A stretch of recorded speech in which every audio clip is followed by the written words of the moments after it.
Hey, all you cool cats and kittens out there.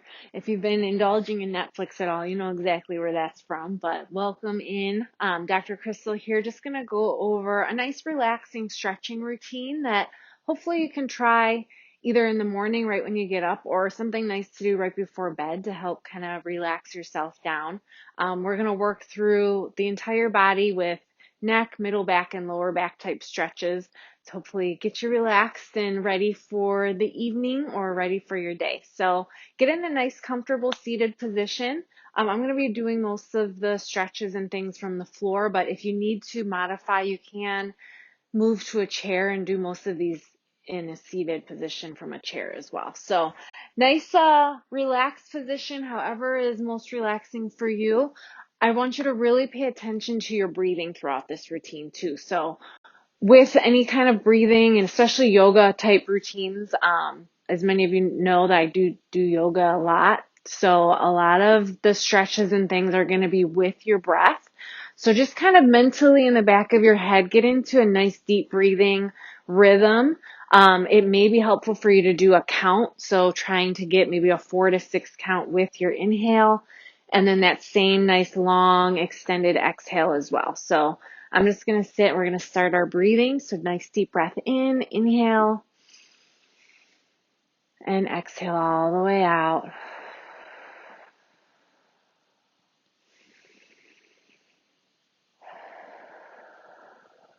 You can breathe at your own pace, but we're going to start getting into some neck stretches. So little neck rolls all the way around with your breathing, nice and slow. I like to do these with my eyes closed a lot of times. I feel like it is a little more relaxing that way.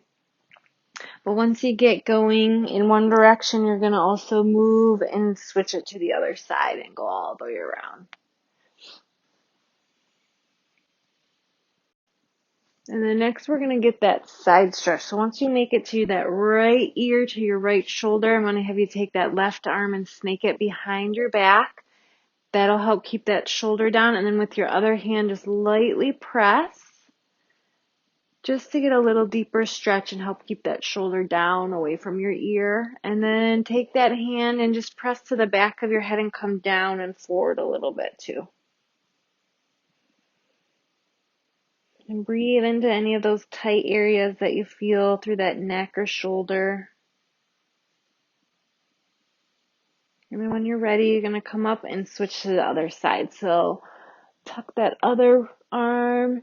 It doesn't matter which side you're on, as long as you switch sides and keep it even. And then again, forward and down. Get that neck stretched out on the side, those upper traps released. That helps release a lot of that tension in your neck and spine if you've been working on the computer a lot too, or just sitting more than usual. Once we get that neck, I'm going to have you come forward onto your hands and knees. Hips should stack over the knees and our shoulders should stack over those wrists. We're going to do a cat-cow with your breath. So breathe in. Let that belly sink down for cow, and then breathe out. Exhale, arch your back up for cat. Again, breathing in, stretch out for cow, and exhale down for cat. And one more time, get that middle back loosening up now. It's a tough spot to get any other way without any equipment. Good. And then back to a neutral spine. I'm going to have you plant those arms and then lift your feet up into downward facing dog. Just a little bit of a stretch for those low back and backs of your legs. You can do this with a wider stance. Your goal is to try to get those heels pressing close to the floor. They don't have to touch, but this is that upside down V. So nice deep breathing into that position.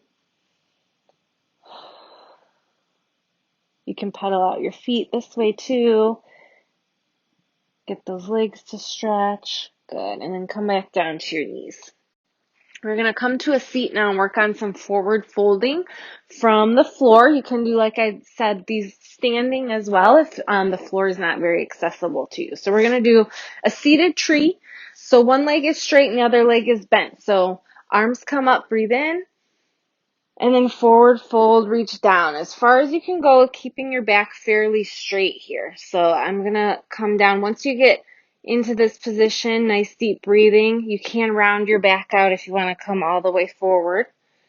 But the main thing is to keep a position to where you're still getting a nice deep breath. You never want to feel constricted. And never in pain either. There's a big discomfort between, or a big change between discomfort and pain. Come on up and switch legs. It may be a little uncomfortable to get into these positions if you're real sore or tight, but it should never be painful. So you want to make sure that you're getting a good stretch but not being in pain. Good. So this helps get the backs of the legs. The majority of low back pain, believe it or not, comes from having tight legs and hamstrings. So next one is going to be called a butterfly. So you're going to get the soles of your feet touching and just lean into that this way. And then if you have the flexibility, you can start to come forward. Get those knees out to the side and just let your inner thighs and back stretch a little bit. Good. And remember to keep that nice, deep, slow breathing. This is meant to be restorative and relaxing for you too.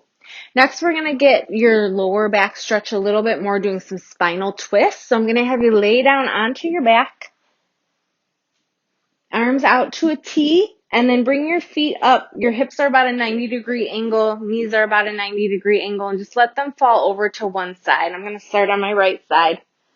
Nice deep breathing still.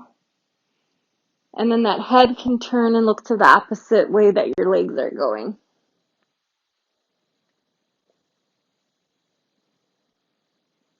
I'd say 3 to 5 long breaths in this position.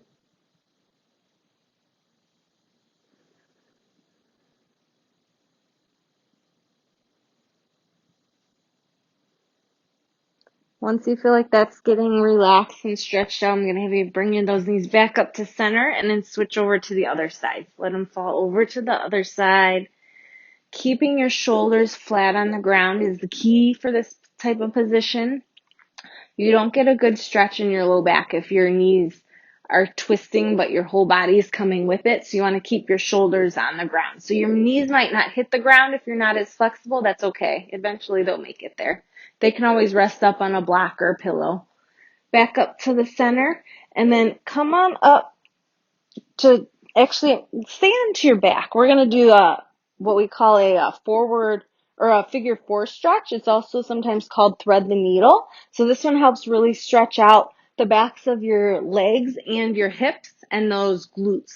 So if you have any shooting pain on the backs of your legs, this one really helps get that piriformis muscle. So cross that right leg over top of your knee at the ankle and then pull in towards your chest. You can snake those arms through your leg and pull in as far as you can that still feels comfortable for you. And you're going to hold this one. Your upper back and shoulders and head can still be resting on the ground or bed or wherever you're doing your stretches at. Your goal is to try to keep this knee out to the side the best you can and pulling that other knee closer to your chest to get a deeper stretch. This one's easily done from a seat as well. So you can just cross that leg over and lean into it, lean forward. Cross your other leg over. We're going to switch sides. Good. And pull that in for that figure 4 stretch. This is a fan favorite at the office. I'm sure you've been in and you've seen somebody doing this on the table. So this is a common one that we have people do when they have back tightness, glute tightness, causing that lower back to have some shooting pains down into the legs. Good.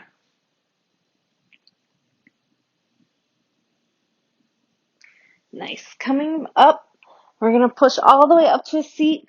Now I'm just going to show you quickly a quick standing version of these stretches too, to get the backs of the legs, like I said, feet wider than your hips. And then you're just going to do a nice forward fold. So let your whole body just hang over. Nice loose and kind of limp from the waist down. So this is going to be what we call ragdoll stretch. You can even hold on to each elbow to get a deeper stretch, just letting the upper body kind of hang over, and your head too. So you can kind of shake out your head, yes and no, to get that head to relax and stretch over too. Like I said, the hamstrings are a really important stretch to get. While you're down here, you can go a little wider if you don't have the flexibility to get touching the ground, but I want you to walk your hands over to one side, touching that ankle or foot.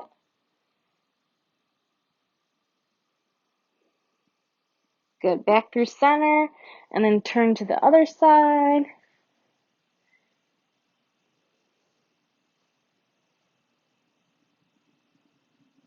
Nice. And then coming back to center.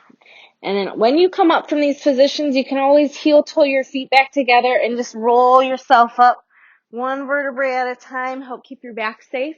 The last one is for everybody that has some feet issues. So our runners out there, plantar fasciitis, anything that kind of gives your feet any tightness or discomfort, this is a great one. This is called toe break. I know it's not the best name for the stretch, but you're going to tuck your toes under your body and just sit up onto your heels like this.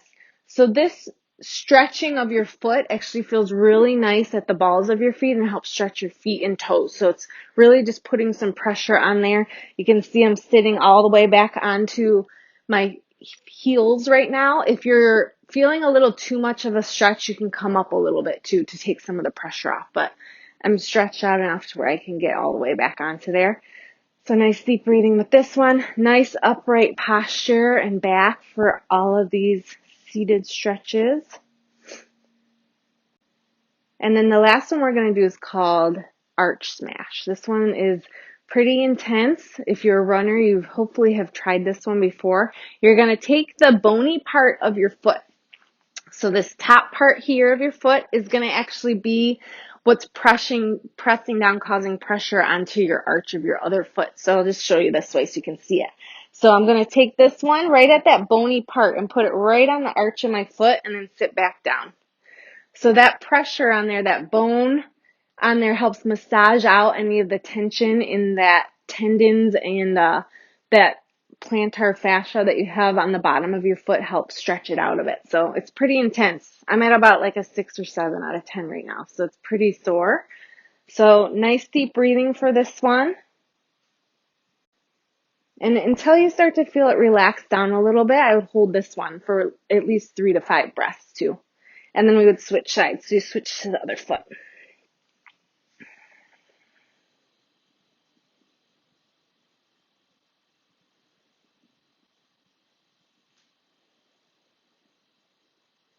Nice. So we don't want to forget about our feet. We start all the way from our head, all the way to the toes. So you want to make sure you're getting a nice, good stretch in. I know we haven't been able to see everybody as much as we'd love to. So in between your adjustments, trying these stretches is really helpful. And it's also a nice, relaxing little routine that you can do before bed. Try it out. Share this video with your friends. It's awesome for your friends and family to get in on some good stretches too. If you haven't been in for an adjustment for a while, please do so. I know it's hard and pretty much impossible to stick to your normal recommendations right now, but even if it's every couple weeks or so right now, it's still a good way to stay up with your care and to keep that immune system nice and strong and your nervous system as highly functioning as you can right now.